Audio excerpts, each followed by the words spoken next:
Andrés Martín Asuero fue directivo de empresa durante varios años. En 2 ocasiones recibió la medalla de oro de la Cámara de Comercio, pero un día decidió buscar una nueva orientación profesional a su carrera y estudió reducción de estrés en el Centro Médico de la Universidad de Massachusetts, en Estados Unidos, donde obtuvo el grado de profesor.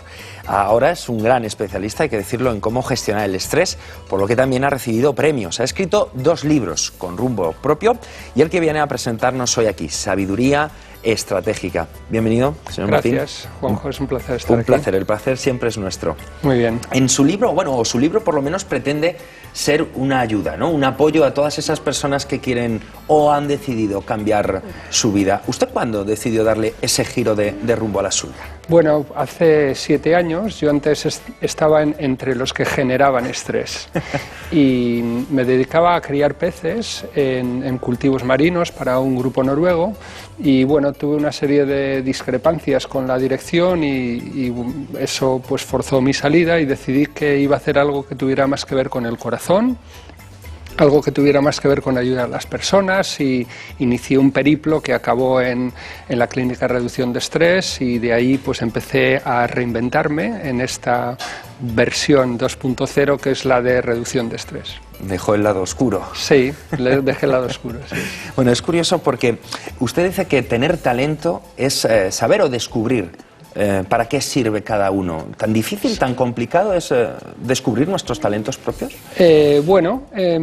Lo que creo es que ahora, como vivimos vidas bastante largas, nos permite desarrollar distintos talentos, ¿no? Quizá los talentos que uno tiene cuando tiene 20 o 30 años pues se van transformando en otros talentos cuando uno tiene 40 y 50. Y creo que lo interesante es cuando uno tiene una ocupación en la cual puede desarrollar y aprovechar los talentos. Y esa es un poco la idea de los cambios, ¿no? De ir ajustándose para que la vida tenga un mayor sentido y uno pueda vivir en distintas fases, distintas experiencias. ¿Y qué diría usted a todos estos jóvenes que nos están viendo ahora mismo y que todavía dudan entre qué carrera elegir, entre qué profesión? ¿Qué consejo les daría? Bueno, una de las cosas que me parece interesante es no pensar mucho, sino salir y ver, tener experiencia, contacto con la realidad. Si una persona duda, lo que puede hacer es conocer a alguien que practica una profesión o que tiene una carrera y hablar y conocer cuál es el tipo de trabajo, qué es lo que ese trabajo le aporta. ¿Está satisfecho? ¿No está satisfecho? Si es un trabajo que se puede visitar, ir, visitar, estar allí, sentir un poco el ambiente y ver si eso al corazón le resuena en un sentido o en otro sentido.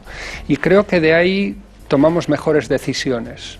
Es lo que usted llama como atención plena, una de las claves, ¿no? Para intuir nuestro camino, desestresarnos.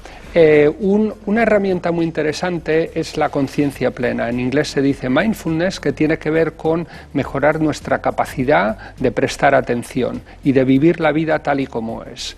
Entonces ese componente de no comerse mucho la cabeza y no pensar mucho, sino ir, experimentar, vivir, suspender los juicios, ver cómo son las cosas, es lo que nos lleva a tener una mayor capacidad de adaptación, aprendizaje y de autorregulación. Usted mismo dice que nos iría mucho mejor, ¿no?, si dejáramos de juzgar todo lo que vemos, todo lo que oímos, todo lo que sentimos. Sí, bueno, más que dejar de juzgar es la idea de suspender el juicio, que el juicio no interfiera mi experiencia con la realidad.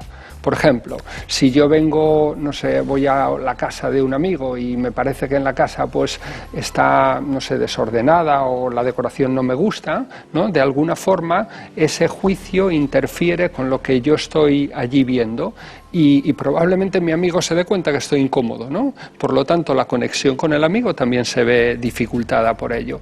Y a lo mejor, como no me gusta, no presto atención a los cuadros que tiene, pero a lo mejor esos cuadros, si les prestase atención, a lo mejor mi amigo me explica lo que son y me dice lo que significan para él. Y esto de repente entra en otro ámbito de la relación y de entender por qué esta persona tiene estos cuadros que yo no entiendo, pero que son valiosos. Mientras que si yo me dejo llevar por mi juicio del gusto, disgusto, bonito, feo, muchas veces corto la posibilidad de conectar con la realidad de la vida. Pero no tiene por qué ser tampoco un inconveniente, ¿no? A la hora de juzgar hablamos de gustos, de opiniones y hablando se entiende la gente, ¿no? Correcto, por eso la idea es de suspender el juicio. juicio, de no dejar que el juicio interfiera en mi capacidad de experimentar algo. Nos habla también en su libro del pensamiento sistémico. Explíquenos un poquito, por favor. Bueno, el pensamiento sistémico tiene que ver con fijarnos en los trabajos y en las situaciones en las que vivimos como un sistema en el cual hay un cambio y hay una serie de elementos que participan en el sistema. Estos elementos que participan en el sistema hacen que el sistema de alguna forma produzca siempre los mismos resultados. Esto es lo que nos encontramos cuando, haciendo las mismas cosas, ¿no?, tenemos los mismos resultados, ¿no? Hacemos cosas distintas y también los resultados son los mismos.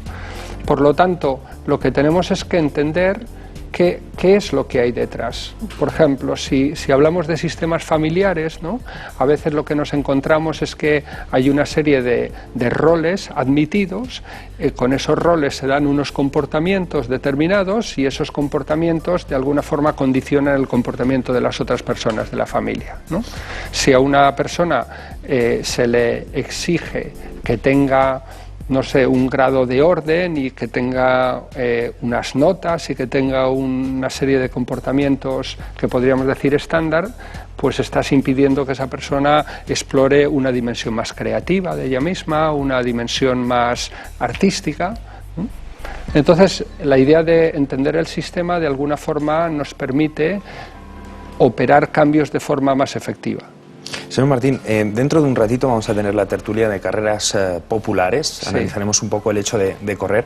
Usted en el libro habla de una estrategia que nos podría ir muchísimo mejor en la vida si nos concienciáramos como ese atleta que en la línea de salida toma la carrera con ganas de triunfar y de ganar. Nos sería muchísimo mejor ese planteamiento. Explíquenos, por favor. Bueno, para eso he traído este leoncito, ¿no? Porque este león cuenta en el libro una historia, que es la de un león que nace y lo arrancan de su madre unos cazadores, y el caso es que el león que se cría entre ovejas.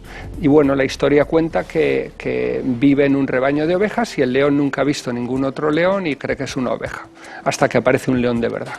Entonces el león de verdad pues lo localiza y lo pone en contacto con su verdadera naturaleza de león, ¿no? Y la historia sirve para darnos cuenta que nosotros, los seres humanos, en realidad somos leones en el modelo de individuos que podemos tomar iniciativa, podemos decidir lo que queremos, podemos ejercer la libertad, podemos crear un futuro mejor.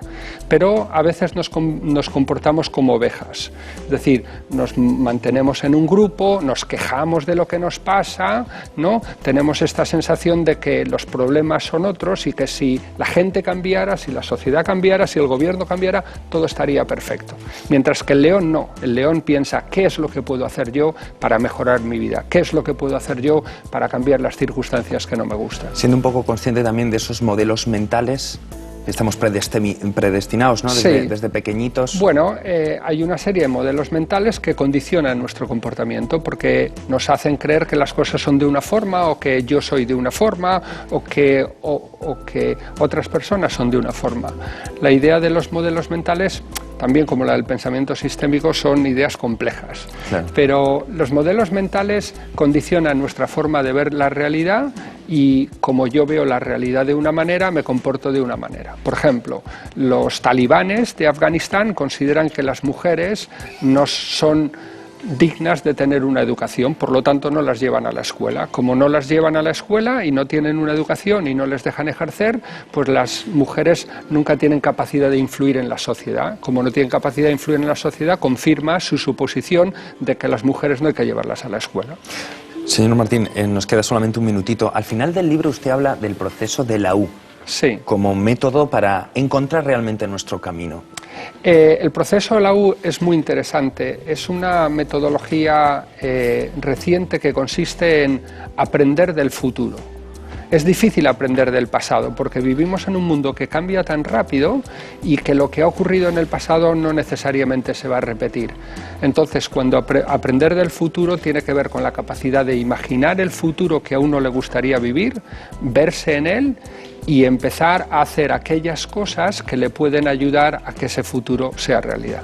Andrés Martín Asuero, muchísimas gracias. Muy bien, un placer. Juanjo. La sabiduría estratégica. Para cambiar y cambiarse. Lo intentaremos. Muchísimas Muy bien, gracias. Ha sido un gracias. placer.